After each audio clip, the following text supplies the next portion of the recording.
अस्सलाम वालेकुम, welcome to report card. मैं हूं अफसा कोमल। आज एक बड़ा दिन था, नवाज शरीफ साहब के लिए एक बड़ा फैसला आना था और इस्लामाबाद की एहतसाब अदालत की जानिब से ये फैसला सामने आया। साबिक वज़ीर आज़म और मुस्लिम लीग नून के ताहयात कायद नवाज शरीफ को अल अज़ीज़िया रेफरेंस में 7 साल कैद की सज़ा और उसके अलावा उनको $2.5 मिलियन का जुर्माना भी उन पर आयद किया गया है, जबकि फ्लैगशिप रेफरेंस में उनको बरी कर दिया गया। अदालत की जानिब से मुख्तसर फैसले में कहा गया है कि फ्लैगशिप रेफरेंस में उनके खिलाफ सबूत नहीं है, लिहाजा उनको बरी किया जाता है। ताहम अल अज़ीज़िया रेफरेंस की अगर बात की जाए तो नवाज शरीफ के खिलाफ ठोस शवाहिद मौजूद हैं जिस पर उन्हें 7 साल कैद और जुर्माने की सजा दी जाती है। यह अदालत की जानिब से आज बड़ा फैसला सामने आया। इसी सारी सूरत हाल के ऊपर हम अपने पैनल से गुफ्तगू करेंगे और आपके लिए सवाल कुछ है। नवाज शरीफ फ्लैगशिप रेफरेंस में बरी, जबकि अल अज़ीज़िया में उनको सजा हो गई। कौन सा फैसला दुरुस्त है? सबसे पहले इरशाद भट्टी साहब आपकी तरफ आएंगे, क्या समझते हैं आप?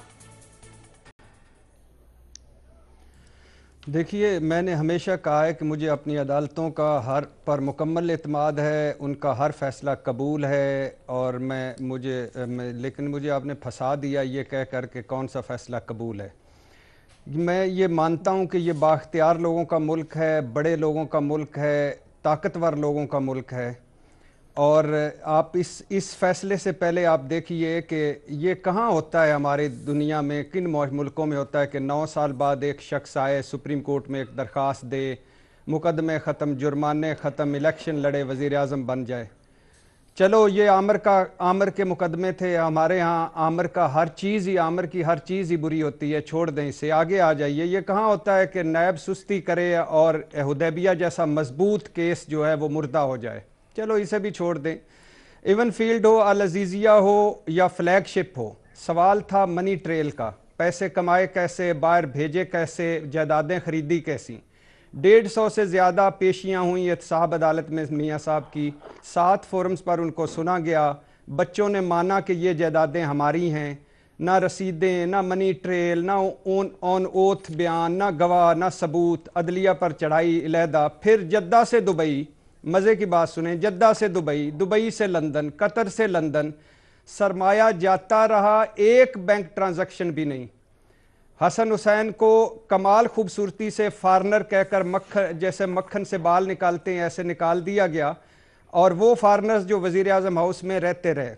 जनाबे स्पीकर से कतरी खत तक सब कुछ मुकर गए अल्हम्दुलिल्लाह। जी, मैं उधर ही आ रहा हूँ।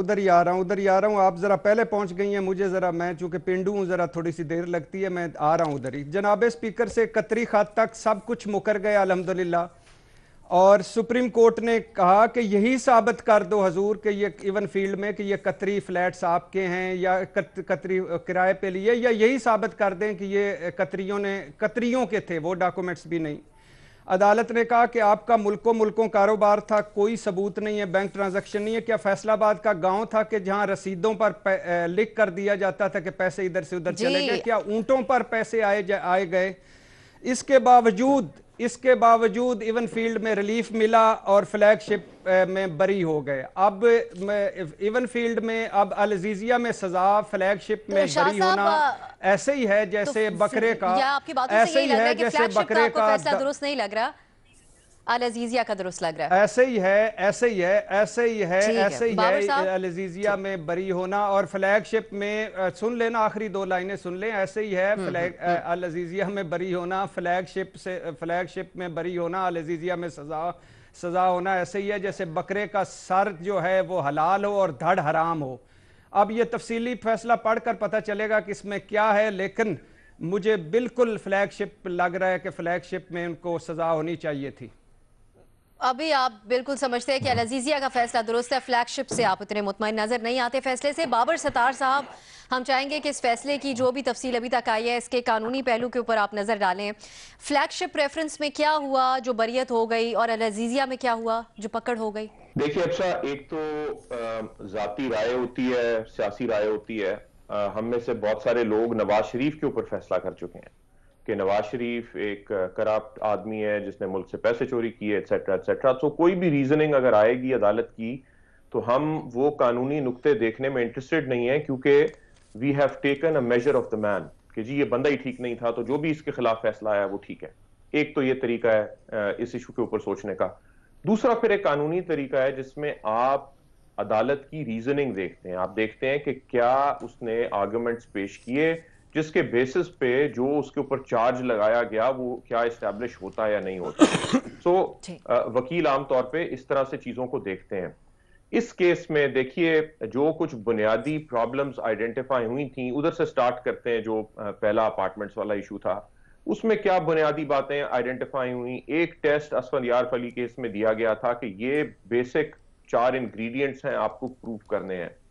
सो हाई कोर्ट ने, इस्लामाबाद हाई कोर्ट ने कंक्लूड किया कि वो इंग्रेडिएंट्स जिसमें कैलकुलेशन करनी थी कि आपके एसेट्स कितने हैं, जो आपने आपकी इनकम कितनी थी, और वो आपस में मैथ मुकम्मल नहीं होता था। सो आप अपनी इनकम से वो एसेट एक्वायर नहीं कर सकते थे। ये एक चीज थी।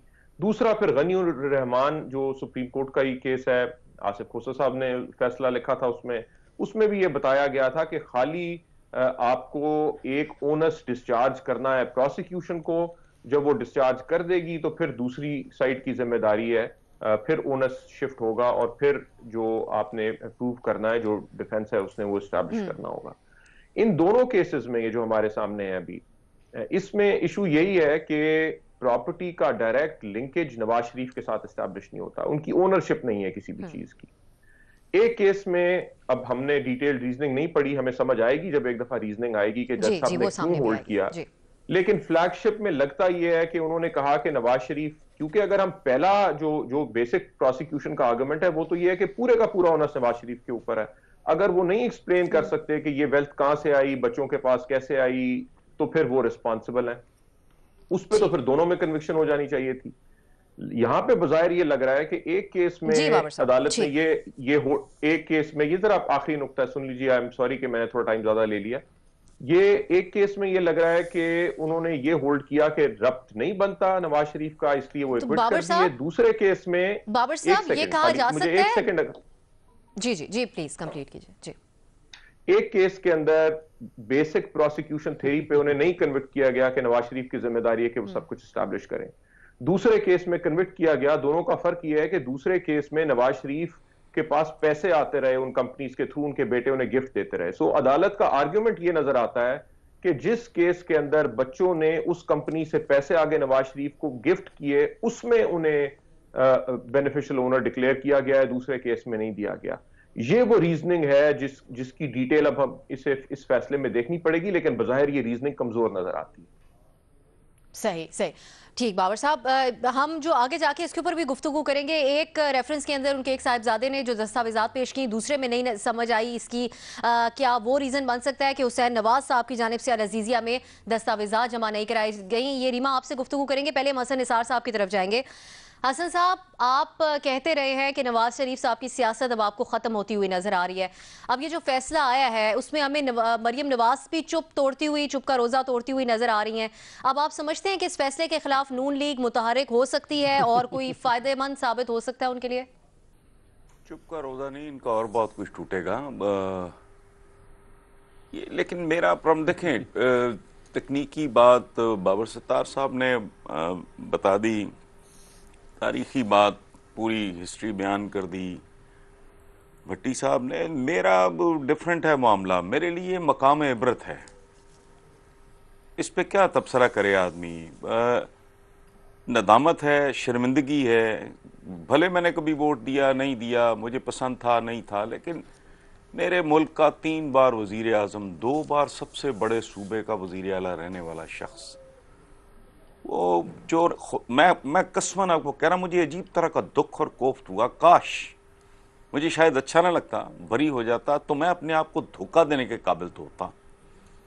इससे भी ज्यादा दुख इस बात पे है कि अब भी कुछ लोग अपने मफादात, अपनी आई डोंट नो किस बात पे इस आदमी का दिफा करेंगे। मुझे शर्मिंदगी है, नदामत है, बस, इससे ज्यादा कुछ नहीं। ठीक, रीमा, फ्लैगशिप में हसन नवाज ने कागजात पेश करवाए, उसमें नवाज शरीफ साहब बरी हो गए। अल अजीज़िया रेफरेंस जहां पर मसाइल बने, वहां पर जो है हुसैन नवाज साहब ने नहीं अपने दस्तावेजात जमा करवाए थे। तो ये कहा जा सकता है कि हुसैन नवाज साहब की वजह से उनके वालिद साहब को सजा हुई है अल अजीज़िया में? जी शुक्रिया अब्सा। 2 डिस्क्लेमर्स पहले मैं देना चाहूँगी जवाब देने से पहले। पहला तो ये कि मैंने फैसला नहीं पढ़ा, अभी डिटेल जजमेंट आई नहीं, तो हमें एग्जैक्टली नहीं पता किस बुनियाद पे एक रेफरेंस में उनको क्विट किया गया और एक में कन्विक्ट किया गया। दूसरी बात ये कि ये एक केस तो है, लेकिन इसमें एक्सटर्नल फैक्टर्स, एक लार्जर गेम ने भी और सुप्रीम कोर्ट की जो प्रायर प्रोसीडिंग्स थी उन्होंने भी बहुत इम्पैक्ट किया है। तो सिर्फ अदालत में क्या हुआ, अकाउंटेबिलिटी कोर्ट में क्या हुआ, सिर्फ उस तक लिमिटेड रखना अपना तज्जिया या जजमेंट तक लिमिटेड रखना शायद थोड़ा मायोपिक हो, थोड़ा लिमिटेड हो। लेकिन अब सवाल की तरफ बढ़ते हुए मेरा ख्याल है जो बाबर साहब ने बात की उसको ही आगे लेते हुए, जो एवनफील्ड रेफरेंसेस में सवालात उठाए गए थे इस्लामाबाद हाई कोर्ट की तरफ से, जो सुप्रीम कोर्ट ने जिनका भी जवाब देना है, वो इन दोनों केसेस में भी रेलेवेंट हैं। जो इरशाद भट्टी साहब सवालात हमारे सामने बार बार कोट करते हैं, कहाँ से आए ये पैसे, किसने दिए ये पैसे, वो रेलेवेंट नहीं है। सवाल ये है कि ऐसे केसेस में प्रोसिक्यूशन की रिस्पॉन्सिबिलिटी क्या है, उन्होंने क्या बर्डन डिस्चार्ज करना है, और डिफेंस की फिर क्या रिस्पॉन्सिबिलिटी है। अब जो आप बात कर रही हैं कि एक केस में हसन नवाज साहब ने जो है वो उन्होंने पेपर्स दिए जिसमें दिखाया गया, मेरा ख्याल है कि नवाज शरीफ साहब जो हैं वो 2006 में चेयरपर्सन बने फ्लैगशिप उसके, लेकिन ज़रूरी नहीं है। क्या ये नवाज शरीफ को दिखाना चाहिए? शायद लीगली ये ज़रूरी नहीं है। सबसे पहले प्रोसिक्यूशन को दिखाना है कि ये जो प्रॉपर्टीज हैं ये नवाज शरीफ साहब का इनके साथ लिंक है, या वो ओनर है या जो ओनर्स हैं वो उन पर डिपेंडेंट हैं। लेकिन एक और बुनियादी जो एक सवाल है जो इन सब केसेस में उठता है वो ये है कि क्या हसन नवाज और हुसैन नवाज नवाज शरीफ के ऊपर कभी डिपेंडेंट थे?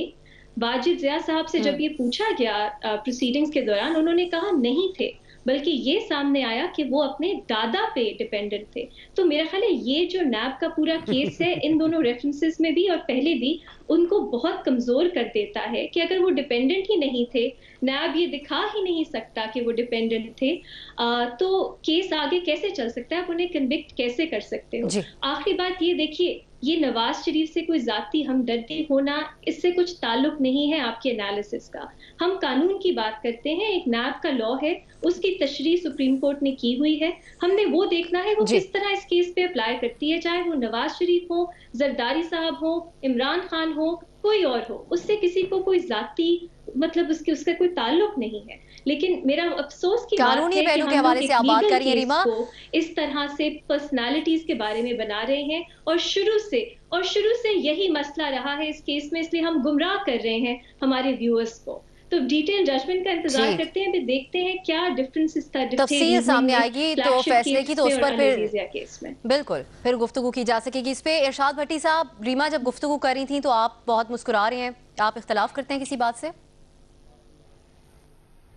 शुक्रिया अब्सा, इसी वजह से आप मुझे मेरे नज़दीक बेहतरीन एंकर हैं कि आप दरमियान में आप सारों पर नज़र रखती हैं। बात बुनियादी तौर पे ये है कि मैं जो रीमा साहबा ने फरमाया कि हम सारे जो इस तरह की बातें करके इस कौम को गुमराह कर रहे हैं, बहुत अच्छी बात है रीमा साहबा, अल्लाह आपकी अब लंबी उम्र दे, खुशियाँ दे, आपके इल्म में इजाफा करे। मेरे लिए मकसद ये था कि ये अगर इसमें से पैसे निकाल दिए जाएं, अगर इसमें से मनी ट्रेल निकाल ली दी जाए, अगर नहीं मैं वैसे बात कर रहा हूँ, मुझे पता है आपने मेरी बात नहीं की होगी, अगर इसमें से पैसे निकाल दिए जाएं, मनी ट्रेल निकाल दी जाए। नवाज शरीफ साहब के पे क्या उन्होंने कहा था? उन्होंने कहा था कि आप पब्लिक मनी के अमीन थे, आप पब्लिक मनी की अमीन थे। और जब उन्होंने एक हियरिंग में कहा था कि हज़रत उमर रज़ी अल्लाह ताला अन्हु से पूछा गया था कि एक आपका कद लंबा है और एक चादर से आपने अपना कैसे बनाया लिबास, तो उन्होंने जवाब दिया आपको जवाब देना होगा। सिर्फ हम ये नहीं कहते कि मियां मोहम्मद नवाज शरीफ साहब ने लूट मार की होगी, लूट खसूट की होगी, हम कहते हैं कि मनी ट्रेल फॉर एग्जाम्पल कैसे हो सकता है, ये कैसे दादा पोता ना बंद करें, ये आप बता दें कि आपने क्या किया क्या नहीं। पैसे का वो 3 मरतबा वज़ीर आज़म थे, बच्चे उनके थे, और अगर वो इतने ही सच्चे हैं तो क्यों नहीं जाते, क्यों नहीं जाते वो लंदन की अदालत में कि जो पेंट हाउस बैरी कजाक कहा गया, उधर ही चले जाएं कि मेरा तो सारा कुछ हक हलाल का है, आप क्यों मेरे पे ये इल्जाम लगा लेते हैं, वॉल स्ट्रीट जर्नल के खिलाफ चले जाएं। रीमा को जवाब देना चाहेंगे आप इरशाद साहब को मुख्तसर? अब सर देखिए जी, अब सर ये जो केस है ये एक अवामी फैसला तो नहीं इस पे आ रहा ना, ये पॉपुलर फैसला तो नहीं है, ये तो अदालत ने फैसला करना है। और अदालत इस तरह की जो दलाइल हैं जो भट्टी साहब दे रहे हैं, आई एम अफ्रेड इस पे फैसले नहीं करती। अदालत ने देखना है कि क्या नैब ने एस्टैब्लिश किया है कि एक ब्लैक मनी जो है वो लेके उसकी बुनियाद पर ये जो प्रॉपर्टीज हैं वो ली गई, या ये जो मिल्स हैं वो बनाई गई, या ये जो फ्लैगशिप है ये बनाई गई। अदालत का फैसला है, आप कह रही हैं रीमा, इसको हम आगे लेके न्याय साहब की तरफ जाते हैं। पूरी दुनिया में ये प्रोसिक्यूशन है जिसको एक बेसिक कहता कलाम की माजरत रीमा, यहाँ पे वक्त थोड़ा कम है, मैं आगे न्याय साहब की तरफ जाऊंगी। न्याजी साहब, अदालत का फैसला है, अवाम का फैसला है, या दोनों का फैसला है? देखिए ना, मैंने यहाँ दुआ मांगी थी अल्लाह मियाँ नवाज शरीफ को सजा दे। वो हमारे दोस्त हसन साहब जानते हैं कि वाक़या होता 71 में पंजाब यूनिवर्सिटी में, 72 में वहाँ पे एक हमारे जमीयत के और लेफ्ट की लड़ाई हुई थी, तो एक बेचारा कॉमरेड मारा गया था। तो बाद में राजा अनवर ने कॉलम भी लिखा और बताया भी सही, तो उनके एक साथी ने मारा। तो राजा अनवर साहब ने उनसे पूछा, मैंने उसका जमाली जिक्र पिछली दफ़ा किया था। राजा अनवर ने बाद में पता चला कि एक साथी साथ खड़े हुए उस बंदे को कत्ल कर दिया। उसने कहा तुमने क्यों किया? उसने कहा हजूर बंदा मरता है तो इनकलाब आता है। तो हमारे कामरेड दोस्त अक्सर कहा करते थे बंदे मरेंगे इनकलाब आएगा। तो मैं यकीन है कि नवाज शरीफ ने जो ये काम किया है, तो वो ये कहा ना, वो जो PSL का गाना कि फिर वो क्या है, फिर सीटी बजेगी, ताली, स्टेज सजेगा, खेल जमेगा, पहले भी तो खेल जमेगा, तो तब कौन सा इनकलाब आया था? तो सीटी बजेगी, ताली बजेगी, सीटी बजेगी, स्टेज सजेगा और खेल जमेगा। मेरे नजदीक तो मैं कई दफा कह चुका हूं कि बेहतरीन सियासी दौर में आ चुके हैं। अब मुझे देखना यह है कि नवाज शरीफ एंड कंपनी को कैसे हैंडल करते हैं। ये तारीख में बड़े कम ऐसे मौके मुयस्सर होते हैं कि इस तरह की सियासत आप कहते आ जाए। बाकी रेफरेंसेस के ऊपर क्या सजा सुनाई है, 4-5 दिन से जो मुझे पूछे थे मैं कहता था सजा होगी, क्योंकि ये बात हमें 1 साल से बता गई थी कि शरीफ साहब खानदान को किस्सा पारी ना समझे। एक बात मेरी जेहन में रखे, नवाज शरीफ जब 2000 के आगाज में पाकिस्तान से जा रहा था तो मैं उसके खिलाफ था और इमरान खान के साथ दिल जमई से साथ था। उस वक्त भी लोग जब कहते थे कि नवाज शरीफ किस्सा पानी, उससे ज्यादा नवाज शरीफ के ऊपर लोएस्ट स्टेप नहीं आ सकता, पस्ती उससे ज्यादा सियासी तौर पर नवाज शरीफ नहीं हो सकती। 2002 में 14 सीट्स मिली थी, वो निकले हुए बंदे बाहर जो कहते थे कि नवाज शरीफ की सियासत किस्सा पारी है। ये जिधर जा रहे हैं मैं उन लोगों की भी लिमिटेशन समझता हूं, वो उससे अब नहीं निकल सकते। बाबस्तार साहब ने आपको, रीमा ने टेक्निकल एस्पेक्ट्स बताए हैं। इस्लामाबाद हाई कोर्ट का सही हमारे सामने पड़ा है। ये केस जितना कमजोर था, एवन फील्ड का केस इतना कमजोर नहीं था। बाकी हम चुपते हैं और दिल जमाई के लिए कोशिश करते हैं, लेकिन जो सियासी क्राइसिस की डाइकास्ट हो चुकी है, इससे निकल के दिखा दे। बाकी ये केस के जो दोनों फैसले हैं, क्या ठीक हुआ क्या गलत हुआ, वो बाबर साहब ने बताया, मैं उनके साथ मुतफिक हूं कि अगर आपने एक के अंदर कर दिया तो दूसरे के अंदर जरूरी बात आपने की। मजर साहब की तरफ वो लेके जाएंगे। मजर साहब, आप इस चीज पे भी कमेंट कीजिएगा, सीटी बजेगी, खेल जमेगा नून लीग के लिए, नवाज शरीफ साहब के लिए। और एक जिस चीज के ऊपर बहुत ज्यादा बात की जा रही है आज, वो ये भी है कि फ्लैगशिप रेफरेंस की बुनियाद पर 3 बार के वजीर आजम नवाज शरीफ साहब को नाअहल किया गया था, तो अब उसमें अगर उनकी बरियत हो गई है तो अब क्या स्टेटस होगा?